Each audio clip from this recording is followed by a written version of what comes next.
Hey, CNFers, look who's back.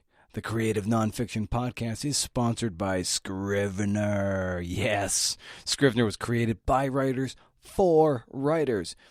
It brings all the tools you need to craft your first draft together in one handy app. Scrivener won't tell you how to write. You wouldn't want that anyway. It simply provides everything you need to start writing and keep writing. And if you enter the coupon code NONFICTION at checkout, you'll receive a 20% discount on the regular versions of Scrivener for Mac OS and Windows. That'll buy you some coffee to fuel that writing sesh. So whether you plot everything out first or plunge in, write, and restructure later, Scrivener works your way. Are you doing a kind of work that is useful to someone besides yourself? Don't be a dick.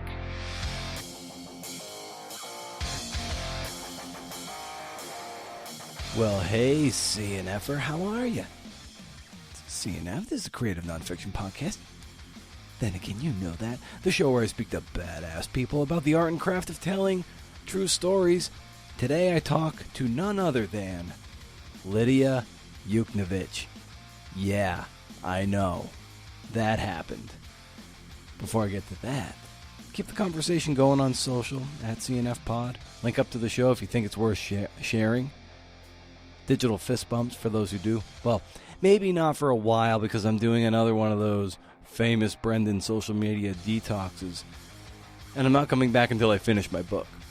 I need to type up 1,061 words per day to finish this draft by the end of September. So you'll excuse me if I don't get on that digital treadmill and give those digital fist bumps right away. It's not because I'm ignoring you, it's because I'm just trying to rage against the machine, rage against the algorithm, man. Best way to riff is the newsletter and email. So hit me up. Hard, just hit real hard. Head over to BrendanAmaro.com, hey, to sign up for the monthly newsletter full of reading recommendations and other goodies. You know you're entered into a raffle to win all the books that I get just by being on the list. So every time you're there, you're entered. Once a month, no spam, can't beat it. And at the website, you'll find a way to ask me a question. Anything. There's a little plug-in there on the right side of the page and also in the show notes. So you can click the appropriate button, ask me anything, and I'll play your question on air, probably at the end of the show, and answer it as best I can. That's pretty cool, right? I think so. So, like I said earlier, today I speak with Lidia Yuknavitch, a certifiable badass. Reading her work is like heading into the octagon, man. Let's toast to that. Me and alcohol don't jive these days, so I'm drinking this delicious non-alcoholic IPA, Run Wild IPA. That's what it's called, from Athletic Brewing. It is delicious, it's only 70 calories, and won't leave me hungover and drowning in a puddle of shame.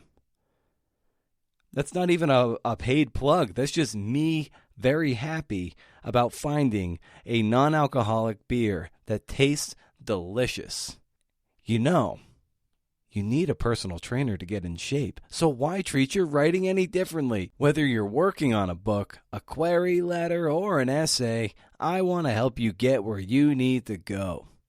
Working with me gets you email correspondence, Skype calls, transcripts of our calls so you can refer to them as notes later, detailed evaluation of the work, and that person in the corner telling you it's all gonna be okay.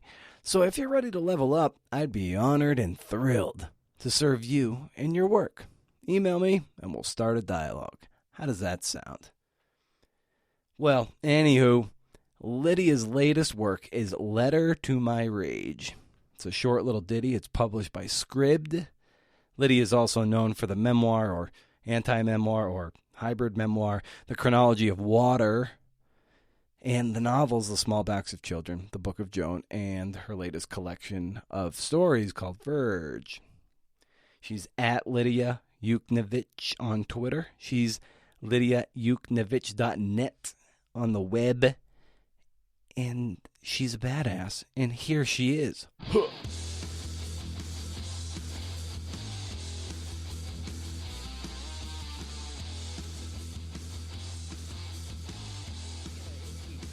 Given the situation we're in, like, how are you reorienting, to yourself in this time?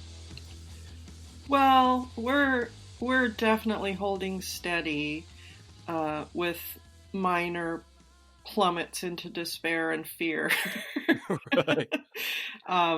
And, we live under material conditions that could shift at any moment, although it's okay right this second. And we also live in Portland, so there's some, electricity happening Right. Downtown. But in a general sense, and I'm not the only one who can tap into this feeling. I know there are legions of us, but I'm an introvert. So, the secret is out. This is how we live. And, we kind of enjoy the solitude and aloneness. And that is not to say that this is how I wish it would happen. The suffering is mind-boggling and makes me shake every day. But the stillness and the ability to go inward, and if you're a writer or an artist or somebody who needs that kind of solitude, it's worth at least saying out loud that is available. And so we should probably be doing something useful with it. Yeah, for sure. Yeah, and I'm kind of the same way. Like, one of my favorite characters in all of literature is Ferdinand the Bull, and just to be able to sit under a tree and just like smell flowers and just look out into the pasture, like that's kind of my ideal life, is Ferdinand the Bull. So, well, given just the volume of great work that you've been able to put out into the world, fiction, memoir, essay, you name it. Like, I've been really sort of obsessed with groove lately. I've been listening to a lot of drummers just talk about how they go about the work, and it's all about feel and groove. Mm-hmm. And I wonder, for you, like, how do you tap into it? How do you get into the groove that you need to be into so you can, feel like you've had a nice little generative session at the ledger, so to speak? Well, I identify mightily with jazz musicians and drummers, so there always has to be some kind of cocoon of jazz in the room. But my primary metaphor for entering my own creative process is ocean waves. Yeah. Shockingly, it has to do with water. Right. But, waves, what we see on the surface, that's not actually the wave. That's just the manifestation of the wave. And a wave getting born happens underwater, in deep water. And the energy it takes, swells under there and you can't really see it. And the thing we see that comes all the way to shore and tickles your toes at the very end when it peters out is, the last piece of it. And so, because I'm not a person who writes every day at 9 a.m., I had to find some kind of mode or groove, as you call it, or even image or metaphor that corresponds to how I do write, which is I go a long period of time with stuff in my gut or carrying it around in my body, and then it accumulates and builds energy. And by the time I'm putting it on the page, it's like spilling over. It's coming out of me. And I got to sit down for like 8 hours or 12 hours and do the thing. That's amazing. It's like you can feel it coming. You're out there just kind of bobbing in the ocean. You see the wave coming. You got to paddle like mad. Yeah, that's it. Or then it's gone. Plus now I'm 57. So when it's gone, you have to wait a long time. There's a moment in your brilliant TED Talk, which I recently just watched twice again. Like, I had seen it a while ago and I watched it 2 more times just ahead of our conversation because I just love it so much. And there's that point in it where you write about the women writer titans that you were able to meet in New York. And I was wondering if maybe you could talk about that, like talk about who those women are and why they're so important to you. Right. Well, a couple of them were Carol Maso and Lynn Tillman. And what was important to me about them is that they were, edge writers. They were experimental women writers who were breaking rules and, not the mainstream super bestseller fancy rich lady writers, but the the people on an edge I wanted to be part of, an edge I wanted to step into because my writing didn't look like anything around me.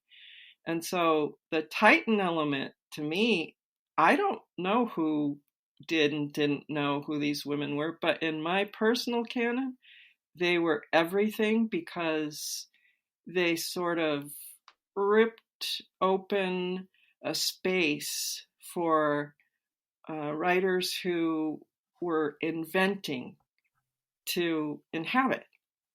And plus, they were just hot. Always helps. Yeah.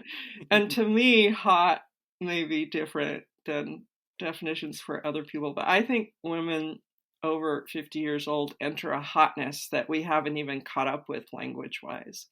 So it's like they step into the, no more fucks left to give, and they're at the zenith of their intellects and creativity, and they may or may not have had children. It doesn't matter. Their bodies are entering this, perfect creature status to me. Yeah. So that's what I meant when I said hot. Yeah, it's and when you were looking at your own writing, and looking outward, of course, and then seeing like there was writing that didn't look or sound like me, how did you start to inhabit your own writing, that writing style that is so like uniquely you, and to kind of shed off, the doubts that maybe I should be trying to sound like somebody else, somebody more mainstream, and live on that edge? Well, I guess in some ways, I'm luckily misfitted. Mm-hmm. I mean, my luck was that um, I couldn't make the stories I wanted to tell about my body or the fiction stories I wanted to tell about experiences. I couldn't make them fit the traditional forms. I tried really hard. I really tried. Mm-hmm. And it's not to say I didn't love reading those forms. I did. I have a PhD, so of course I loved reading the tradition. But I couldn't make my stories or my body or anything about my life fit. So the failure moment of not being able to fit turned into this kind of alchemy of, well, all right then, I'll write this other way. And if nobody wants to look at it, then at least I will have put some energy that's eating me alive on the inside out of my body into the outside of the world. And, I'll be less insane with the stuff I'm carrying around. And I had to make a choice that it would be okay with me if nobody ever read it. But the process of self-expression became more important to me than holding it all in. And so something about the failure, something about, reaching to express anyway, something about not caring what came back just loosened it all up for me. And at that point, who cares what anyone else thinks? Yeah, and to your point of that hotness of language and everything, it's just that is such a great way of putting it. So simple and so illustrative, because that's how, like when I read your when I read your work, I always just feel like I feel this pulse of energy, of hotness, of feeling like I just was sparring with someone. Like the words just kind of they hit me across the mouth in such a way that I'm like, ooh, that's gonna smart for a while, and. And I love that about you, and there's a courage behind that, and I feel like it's great to read someone who is comfortable in that ability to be so unbridled. Well, I think it shows up a lot in my work and my work with other people too. I probably have a very singular and myopic goal, which is, can I get the reader to feel something in their body as they read something I've made? And so sometimes I mean that gently, sometimes I mean it in a shake you up way, sometimes I mean to agitate, and other times I want to sing you a little lullaby. But the actual physical experience of being a reader, uh, it's in my mind that we have to help each other remember how to be in each other's bodies every day of our lives, because the culture tries to trick you away from that. Yeah, and tries to trick you into fitting into other people's molds and other Yeah, people's body. Like that's the shape you should be, yeah, and if not, you're worthless. yeah, right, exactly. So boo that. Not Right. for that. I am for, I like to, I guess I like the idea that you could make people's bodies vibrate when they read a book, or that, I've said this before, I like the idea that a book could happen to you. And so I'm trying to contribute to that sort of art making. That's a great way of putting it. Of a book happening to you. Uh, that's great. When I read Chronology of Water, that was definitely like the experience I had to. I'm like, holy shit! Like what? I'm like, what the fuck just happened? Like what happened to me here? Oh, And hooray! yeah, yeah, and as a result of that, I was working at a bookstore here in Eugene, and anytime your book came in as a, whether it came in secondhand, we had some of them and people were just looking for books. I'm like, well, here's one for you. And no doubt when they would come back and be like, I read that, and they were just like universally just like, holy fucking shit, like I didn't even know that was possible. Neither did I. Right, like, so talk about riding this invisible wave that kind of came up, and you just had to ride that shit and hope for the best, right? Completely. Completely. That book came out of me in a fever and a frenzy and a wave. And I didn't even want it to. When I saw what was coming out on the page, I'll be honest with you, I'm like, I don't want to write that. I don't want to go there. Look at that. But by that point, the wave was too big, and, expression or representation was the only option, or it might have eaten me alive. Right. Yeah. It's a kind of one of those things where I think my friend Bronwyn Dickey, she says that she quotes Henry Rollins saying like, you know, what is it? It was just like people who write music are the people who are saved by music, Hmm. and likewise, she's just like the people who are drawn to stories are the people who are like saved by stories. So I feel Yeah. like in a sense, like writing that book in a lot of ways probably it saved you in a sense, I Of imagine. course, absolutely. 100 times every day of my life. It's still the thing that, put me back in my body. And I'm grateful to something. I'm grateful to water. I'm grateful to the universe. Mm. Yeah, and the one of the early seeds of that book, I imagine, was in the writing group that you were a part of, where you had an exchange with Chuck Palahniuk about about your skepticisms around memoir and everything. I was wondering maybe you could share us what that kind of interaction was like that sent you down the path that eventually would let you turn loose on what would become Chronology of Water. Well, we were having a parking lot discussion about the pluses and minuses of memoir writing, and I was blathering about something to do with my least favorite memoirs are the kind that celebratize the authors and make them into shiny, famous things. Mm-hmm. And he started laughing, and then he actually parking lot dared me to write a memoir. So it was kind of this silly joke dare thing, but at least he didn't hit me in the ear. Uh, but I have to be honest with you, there's a different story that happened long before that, when I was about 26 and I was going to school at the University of Oregon in Eugene. And I was in Diana Abu-Jaber's creative writing class, which I had infiltrated since I wasn't in the MFA program. and I turned in a 10-page set of lyric fragments and tried to call that a story. And everyone in the MFA class except one person was like, "This isn't a story. This is stupid. You don't know what you're doing. You don't belong here," except for Diana. And she said, "Not only is this a real story, but I think it could be a book someday." And the name of that story, it was The Chronology of Water. Oh, wow. So 25 years later, I was sort of grown up enough to try it. That yeah, and the fragmentary nature of that is something that you really latch onto as a mode Yep. delivery system, so to speak. I wonder maybe you can talk to that and maybe how you arrived at how that feels natural as a natural extension of your taste in your art.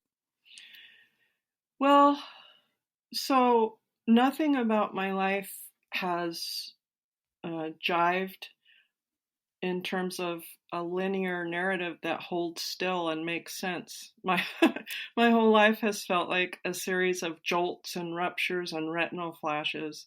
And when I hit upon the narrative fragment as a possibility, it's like I could feel my own spine taking shape. I could feel my arms. It's like, oh, this could be the story. If you told it in pieces that kind of came at you, it would feel like what it felt like to be you in your life.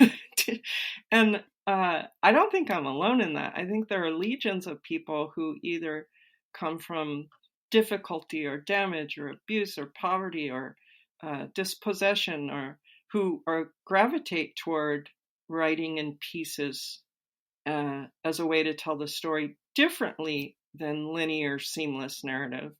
And what it lets you do is admit that storytelling moves.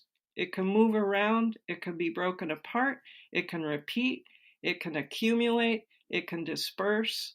And so for some of us, that mode is, it's not, hey, here's a wacky mode to play around with. It just feels precise. It feels like the exact language of our bodies and not some just, zany effort. Mm-hmm. Yeah. What do you think readers expect of you, and how do you maybe cut against that grain, or sometimes maybe go with that grain, if that's something that you carry with you? I have no earthly idea what readers expect of me, and I don't have any deep attachment to that entire matrix. I guess I'm in the um, category of people who they sit alone in their underwear in a room and make their small little thing, and then you know they blow it out like a dandelion thing out into the world, and that's the last time I look at it. Like, I don't, it doesn't belong to me anymore. It's whatever it's going to be out there in the world. I hope it's useful. If it's not, okay. But, then I just go back to my little room in my underwear and make another little dumb little thing in front of me. But the not funny part is that the piece of the process I can't ignore is the part where you sit alone and make something with your hands. I It's a matter of mental health. If I wasn't writing and making little arty things, I'd be dead. So it's the process part for me, and what people think of it out in the world. Jesus, they're gonna think what they're gonna think. All kinds of people, troll people, are gonna hate you and hate what you write and hate your shoes and your hair, your everything. And then a few people you may connect with your art, and it's worth it, even if it's like two people. Mm-hmm. What would you identify as something that you struggle with when you sit down to write? Oh, I suppose, well, first of all, I don't mind struggle. I prefer struggle, Mm. since that has been my primary experience coming into the world. So I identify with struggle. And so that's a little different angle on the question. But I do have some anxieties around usefulness as an author. Um, I don't I don't think it's true that, we need everything from everybody all the time. Mm-hmm. And I kind of sometimes I think about, you know, is this useful? And to whom? And why? And so maybe that's when I'm a little wobbly on. I waver on that. And I don't think it's a terrible idea to wake up one day and say, today's the day, you should do something else now. You, Mm-hmm. I don't know what it would be because Brendan, I have no skill sets. I don't know what the hell it would be. Um, but that's one I sort of orbit around, like usefulness. I just want things I make to be useful to somebody. And so if that starts to wane, that can give me doubt. And listening to your TED talk too, like when you put us in the sort of in the shoes of you when you were young 30s and you were looking up at these women in their 50s that broke the world open for you, and now as a woman in your 50s who you have no doubt broken the world open for other people. It's just have you reconciled who you were and who you are now and what you've been able to do for countless writers that are coming up behind you? Is that something you've been able to kind of swim in, so to speak? I think so. I think so because as a younger woman, when I wasn't busy trying to destroy myself, which was a lot of the time, Mm-hmm. I was trying to break in. I was a born agitator, born fighter, born, like break the door down if you have to. And the person I am now, it's not like she's gone, but I have a different use value, which is jam your shoulder and foot in the door so other people can get through and hold it open, try to hold it open. And those two women are related. Those are just two different forms of a kind of energy, and so the the older I get, the more I'm watching for, okay, what form should this energy take now and how does it need to change? Yeah, I read an interview where you said too, like where there's a time to be the one who steps out of the way.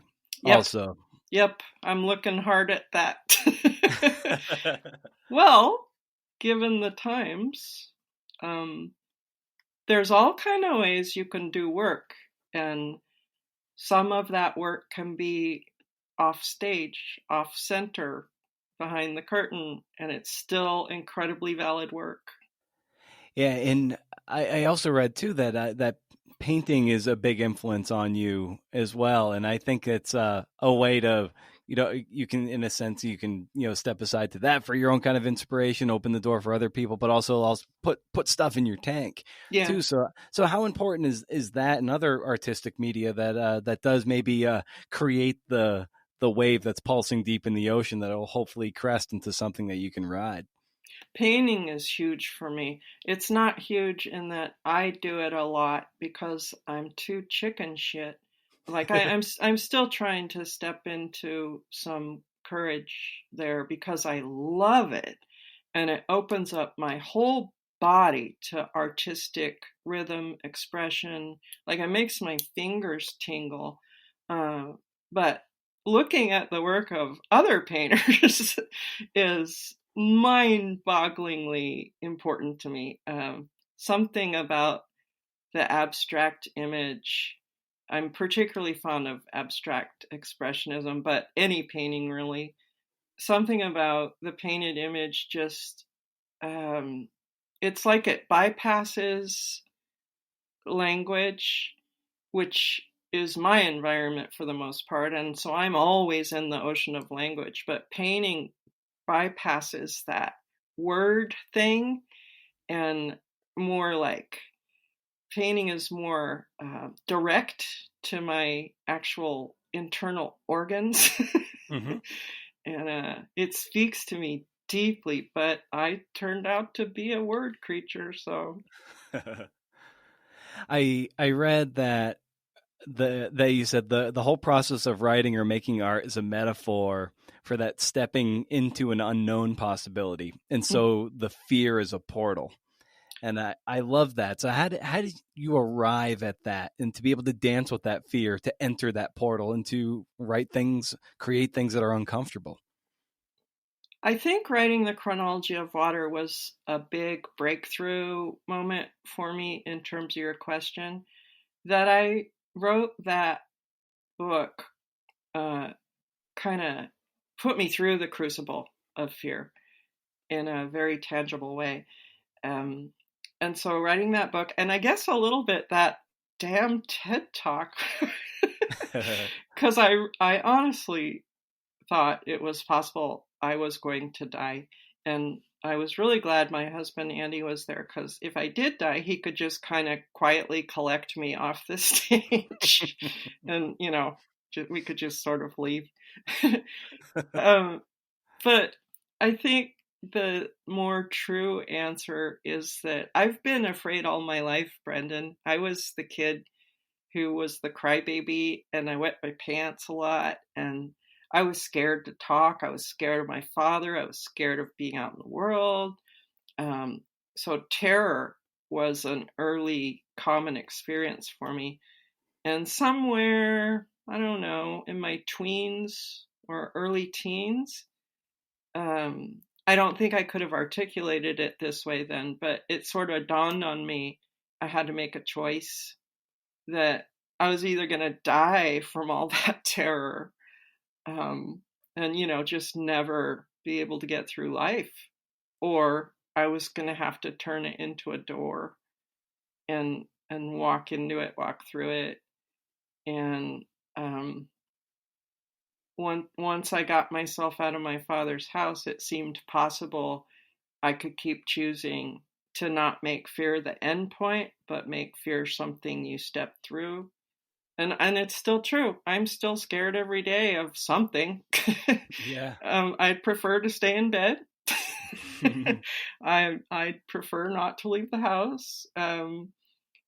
But I know that's a form of stasis. And, you get one life that plays out like this anyway. And so if fear is part of mine, then I get to decide how to be in relationship to it. Yeah, and your TED Talk at last count, nearly 3.6 million people, or at least crazy, unbelievable, 3.6 million views. It's incredible, and it's so well delivered, and I can't imagine the work that must have gone into to do that. So maybe you can tell me a little bit about how you arrived at that talk of being a misfit, and talking about the radiance that falls on all of us, and how you were able to prepare and deliver that. So what was that process like? Heavy prescription medication. Well, the talk is based a little bit off of a chapter that I'd written in the Chronology of Water, and it's kind of distilled from that, and it morphs a little bit from that. And how you prepare is the TED folk coach you for several months in screen time. They let you practice, and then they give you feedback, which was horrifying. If you're an introvert, it's just like, oh my God, they're looking at me. Their faces are in my home. They're going to tell me I'm terrible. So that was actually hard for me. But they kind of coach you and help you. And the only reason I was able to do it at all, though, is my husband, Andy, who practiced with me every day for months. And he would rattle potato chip bags really loudly, or, spill things or make a ruckus and try to fuck me up on purpose so I could figure out how to, keep going. And, you just break it down into little pieces and try to memorize them. Although not everybody does that. Some TED Talk people read from, pieces of paper or note cards, which I could have done. But you know what, Brendan? I just didn't want it to be true that people like me couldn't do it.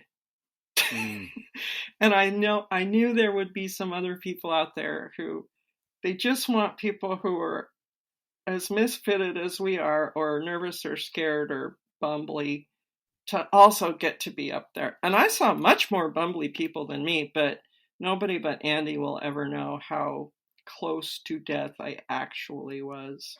Wow. It's so incredibly moving, and I just it's some of the best 12 minutes anybody can spend. Oh, you're kind.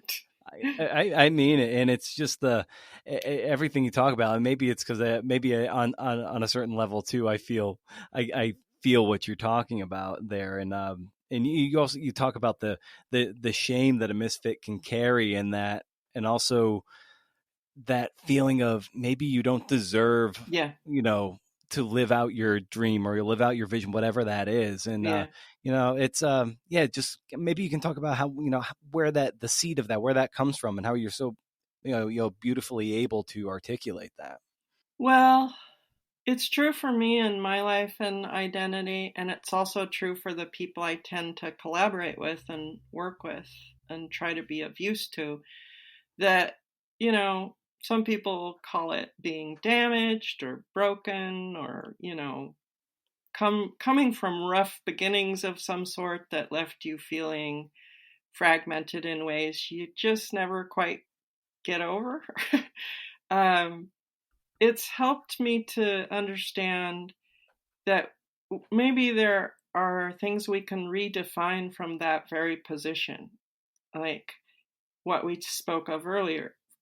Fragments could still make a story, or um, looking down at the ground at worms and insects and dirt and seeds is a form of hope. It looks different than somebody who looks upward for hope, but it's hope nonetheless. Or, that I just think hope and courage and ability, imagination, it looks different on some of us. And so instead of saying you're doing it wrong or you're not following the path of everybody else, I wish more of us would start telling the stories of how it's different for some of us. And our accomplishments are as beautiful as anybody's, even if they're a little bit crooked. Hmm. Yeah, and frankly, like looking at something that's crooked is far more interesting and engaging, and it's gonna spark something else in you instead of looking at something that is, perfectly symmetrical. And however, it's just Well, there's I agree with that. Yes. absolutely, yeah, and how did you arrive at this short piece, letter to my rage? How did that manifest itself? Well, I had been talking to the amazing woman who was my editor, Amy, for a little while about this letter to form. I'm like, I don't know about that. And she was like, well, what if it was a letter to some state of being? And I was like, that's a little more interesting. And so then, like all my ideas, I went to bed for a few nights, and somewhere in my dreamscape, a question formed, like around what has the worth of your rage been in your life? And because it was in a dreamscape, it could, it didn't matter that it was a weird question. And so then that week I started thinking about, I've definitely talked to my own fear before, like sat down and had a scotch with my own fear and tried to have a relationship and maybe change that relationship. But I've been so busy in my life using anger like the fuel that I hadn't really sat down and had a conversation like that with anger. And it just seemed like a good zeitgeisty time to start asking better questions about rage and how we carry it. Like maybe get in there and see if there's a way to unbuild it and find better uses for it. So it was a little bit of a weird evolution. The only piece of the process I trust entirely is letting my dreamscape work it out. Do you keep a little notebook by your Yep. nightstand, just for this purpose alone? Yep. Yep.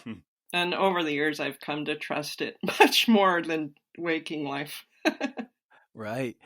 You write in the letter too that, where can or you ask in it, like, where can a woman carry her rage but in her body? And I just love that, speaking of like the vibrations you talk about too, it's just like that's something that probably, just it shakes in every woman's body, especially these days where everything seems under attack, under assault. Always. Always. My entire lifetime, the lifetimes before mine, the lifetimes after mine. But, it's also the perfect time to be deconstructing what we've understood as our own rage, because maybe our understanding is also in dire need of change. Mm.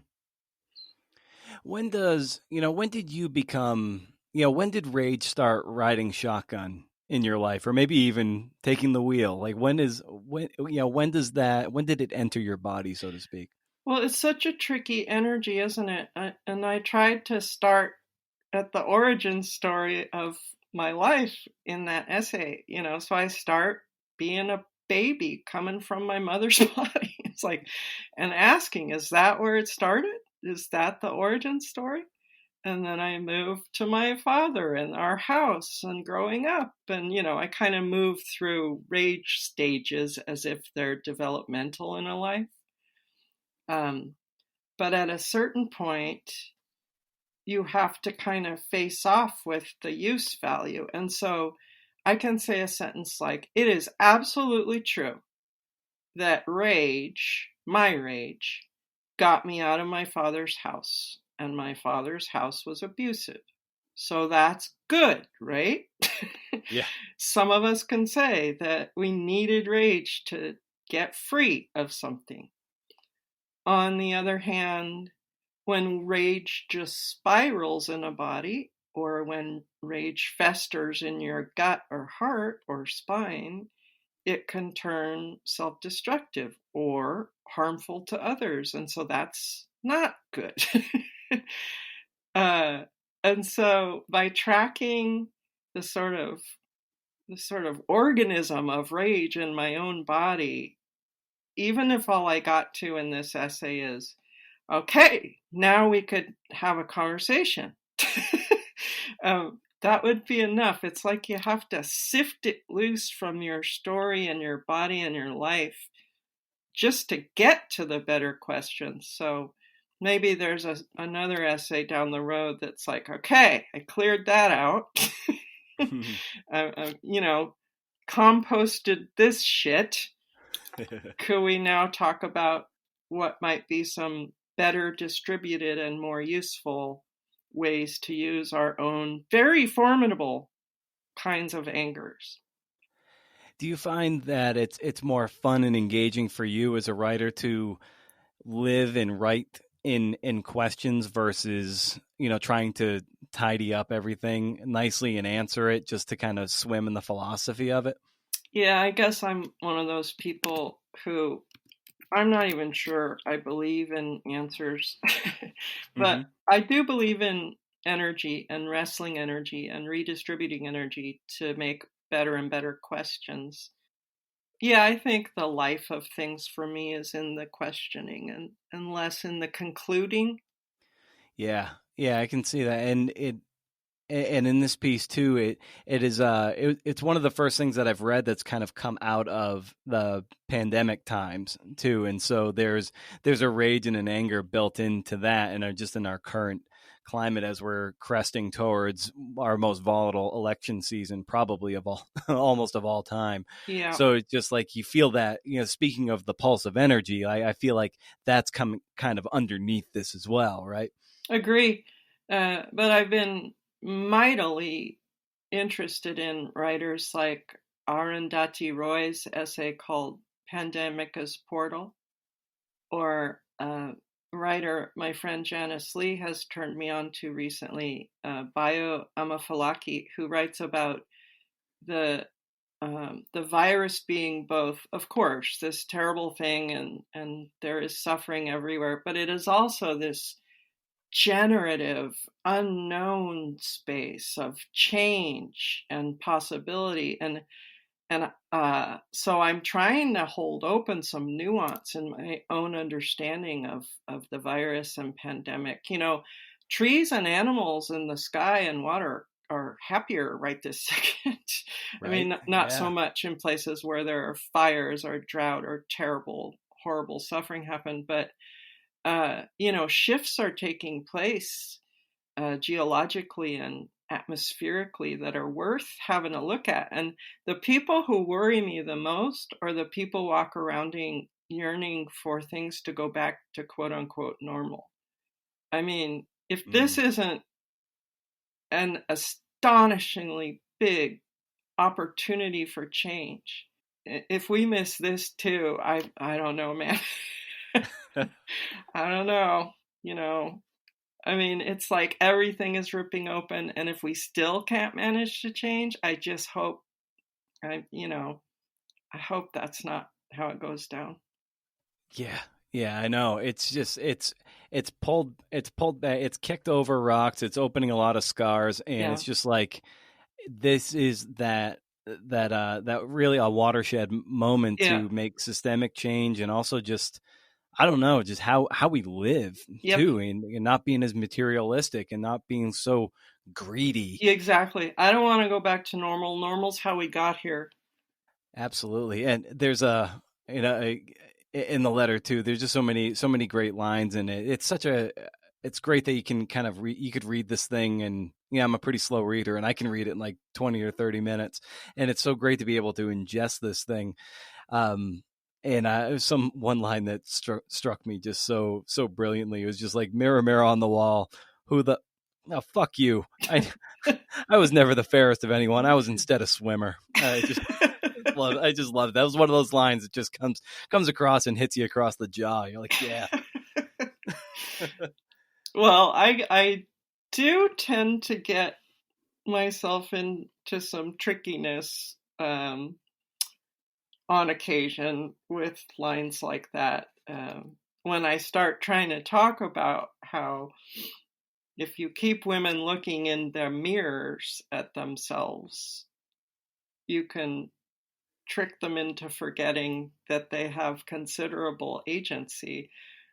But it's best if I just leave my ideas and feelings about those things in pieces of creative writing. Because when I start getting in there trying to, enter the cultural discussions, I just get into all kind of trouble.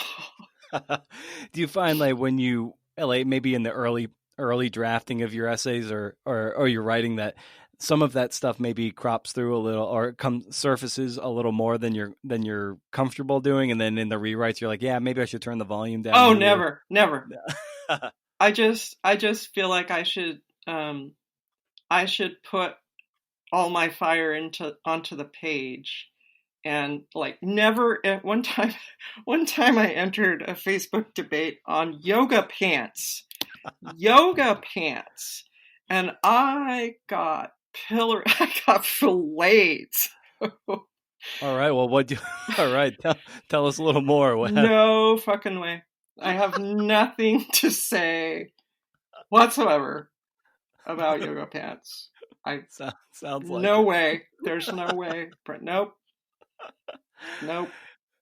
There's also another great line too, and I swim harder inside of books than I did in the pool where I won so many medals. And Yeah. as someone who's an athlete too, and when you put so much of your oomph behind whatever your sport is, and then when you're able to redirect that same kind of energy into this other thing, it was just such a great way of putting it. And I love that. I think I read that what is there, Natalie Sarot or Surratt? Mm-hmm. Surratt, is that how do you pronounce her? Surratt. Surratt, yeah. And it just made me think of that when I was read that line. Then I read like some of these writers that kind of like cracked you open. It was like when you're swimming in books like that, what does that look like for you? Are you writing in the margins? Are you taking notes? Like how are you swimming in the books the way you did in the pool? I do write in them so that I'm kind of in conversation with them. But I think what's unique about me is if I'm completely, turned on by something I'm reading, I take it into my actual body and I go on long walks or I go swimming. I repeat the lines, I memorize parts of it. I have an eidetic memory, so when I look at a page, my brain kind of takes a picture of the page, and so I can see the visual of it. And like so, Frantz Fanon is still part of my my image bank and my he's in my body forever. And, the books that have been the most meaningful to me, I think they sort of become part of my body. Yeah, you wrote in letter to my rage that they can rearrange your DNA. So I think people, when I say stuff like that, they think I mean it as a metaphor, and I don't Yeah, at the all. nucleotides are they're just like making new pairs and Yeah. like we're talking new genetic engineering. Yes. That's great. Yeah, and it's when you were, as you're coming into your own skin as a writer and doing your thing. How did you stem off the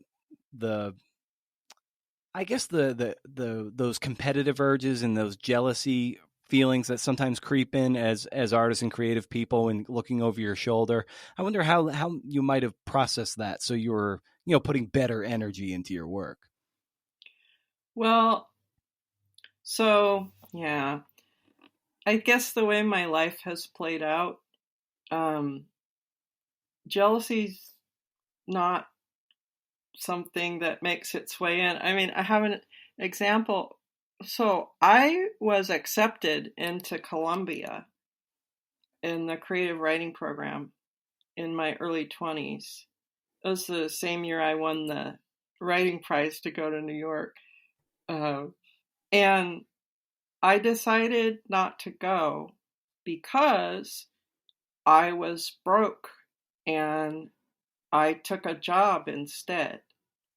And that's so like me to like let the dream float away like a red balloon and just put your head down and take the job to support yourself and others. So I'm something about my hardwiring is about usefulness, which I noticed has come up out of my face talking to you about 7 times now. Um, and so I think of things like, I don't think of things like, oh, I wish I was as pretty as so and so, or as famous a writer as so and so, or I wish that would happen to me. I think things like, are you doing a kind of work that is useful to someone besides yourself? Don't be a dick.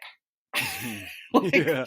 that's how my hardwiring goes. So it's like my energy doesn't even go that direction. I mean, I Yeah. see things I love and they're amazing to me. And it's amazing to me that any of us survive. It's amazing to me that more people don't give up. And so um, I'm so on a different radar that things like jealousy, maybe it sounds like I'm lying, but it's like I just there's too much work to do. Um, Hmm. I want to love the people I love the best way I can. And so that would subtract energy from what I want to do. So I Right. just don't do it. Yeah, it's a fuel that doesn't burn clean. No, no, that's right. And it also doesn't even perform entropy where it changes forms. It just becomes static and, um, yeah, not interested. Yeah. And I don't know, did you ever think that say not accepting or going to Columbia there, or when you went to New York, as you illustrate in your TED Talk, that for some people they might think that's a way of hiding. And do you feel like there was ever a part of you that felt like you were hiding and not manifesting yourself I don't know, out of something internal that you just like, kind of like you said in the TED Talk too, like maybe you didn't feel like you deserved it. Yeah. Oh, yeah. Yeah. I don't know. That's a really good question. I do know I didn't think I deserved it. I still think things like that, even though I understand that's not really a healthy way to walk around. Mm-hmm. But I know it's deep in me. I'm not sure about this hiding business. Maybe I have to go think about that and write an essay and get back to you. Oh, Maybe. please. No, really. Yeah. That's a cool question. I'm gonna go think about that. Uh, but I can say for certain that um, I have a masochism thread in me. Like if it doesn't hurt, it's not good, and I'm going to be working that one out the rest of my life. I'm a little better. I'm a tiny bit better, but I cop to that. I definitely have that, and you can see how that would get in the way. Yeah, right. It's not so great. So in the process of creating something, whether you feel like diving into short stories or essays or whatever, where would you identify as a place where you feel the most alive and most engaged in the process? Well, not too long ago, I would have said fiction every time. And it's still pretty true. The only thing that's changed for me is that this is another one where I should not enter the public discourse on this, like yoga pants. I'm starting to not care at all about the distinctions between forms. Mm-hmm. And I'm even a little suspicious of them. Because when I look at, Layli Long Soldier's poetry book, Whereas, or Maggie Nelson's book, The Argonauts or Bluets, or Therese Myatt's book, Heartberries, I care less and less about, or Claudia Rankine's book, Citizen. I care less and less about its, preciousness as poetry or prose or fiction or nonfiction. And I feel like the forms that writers and artists are playing with now crisscross and inform and deform and reform each other in the most fascinating ways. So I think I'm more interested in that idea than I am, where are you most at home in the different kinds of writing? Mm. Yeah, you've said that you think the membrane is quite thin between Yeah, fiction and nonfiction. yeah, absolutely true. I It's kind of mean, like a semi-permeable membrane. totally, totally. And I think that about poetry and prose. I mean, I was just teaching in 3 different writing intensives, and they were all for prose writers, and the source material I kept bringing in, half of it was poetry, and they kept asking me, well, why are we looking at poetry? Like, Mm-hmm. how have you gone your whole life as a prose writer and not wrestled with poetry, and language in this way? What are you doing? Right, right. How do you even dare make a sentence if you haven't looked at the line? What do you mean? Exactly. Yeah, it's like there's different when you go up to the gas tank, there are 3 different nozzles of stuff, and like you can pick one. You gotta fuel yourself on something, and you can say like, what, I'm gonna put a little of this in the tank, and I'm gonna try to take a little, cherry pick and just like put it in there, put in the slurry and blend it up and see what the hell comes out. Slurry, I like that. Yeah, slurry. Yeah. Well, also I have a body of work out there now where the word hybrid comes up. So I'm definitely into hybrid forms of writing. That's amazing. Well, I want to be mindful of your time, Lydia. This was just a lot of fun to get to just talk about some stuff, talk shop about your So latest. much. So Yeah. much. Oh, of course. Yeah. And you're wonderful. This latest piece is a letter to my rage is wonderful. It's everything I've come to expect when I crack the spine on a Lidia Yuknavitch piece of work. So you're a certifiable badass. And thank you so much for coming on the podcast. I'm so grateful. Thank you so much. And it was a kick in the pants.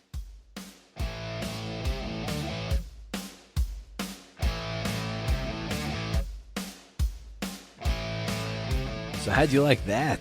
That was pretty great, right? Thank you so much for listening, and thanks to Scribd for their continued support of the podcast. Be sure to use that promo code nonfiction to get the best writing software you'll ever use. 20% off. Do it. Okay? Yeah, so trying to stay positive, staying away from social media has helped immensely. Yet, we run into the trouble of how do we get the word out regarding our work if you're not peddling it on the socials, right? My theory for now is just, or strategy, whatever, make the best possible show for you. Just for you. Yet you, I'm looking right at you, man. Like, lock eyes, come on. Maybe you'll tell a friend, and I hope you will. That's, if you don't, that's okay. No bigs. Consider leaving a kind review on Apple Podcast or wherever you listen to your podcast, but that's the big one. Almost at 100. Pretty cool. That'd be great to get to 100. It means something, Trying to take my body and mind more seriously, No alcohol for a long time. Haven't had any booze for about 2 weeks. Dealing with some issues there. Got to exercise more. Might be taking some Adderall soon. That might help. I'm scatterbrain. Adult ADHD or some shit. Who the hell knows what's going on? Talk to somebody about that. Got to leave social media behind. Eat more vegetables. Oh, and keep bullet journaling. That's going well. I'm really into it. Like, really into it. Call me a nerd. Whatever. It's working.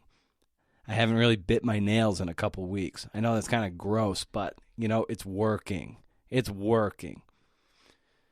I doubt you're still listening. Are you still there? I hope.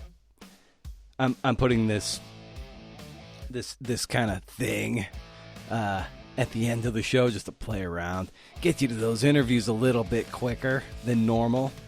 Did you dig that essay I wrote last week? Yeah, it's a work in progress. What are you going to do? Didn't get any messages I know of. So it's either cool or maybe it isn't. But I figured I'd just put it out there, just throw it out there. Put some good vibes into this world. Trying to be more positive. Not be such a drag. I can be a bit of a drag sometimes. Well, the fact of the matter is, though, if you can't do interviews, see ya.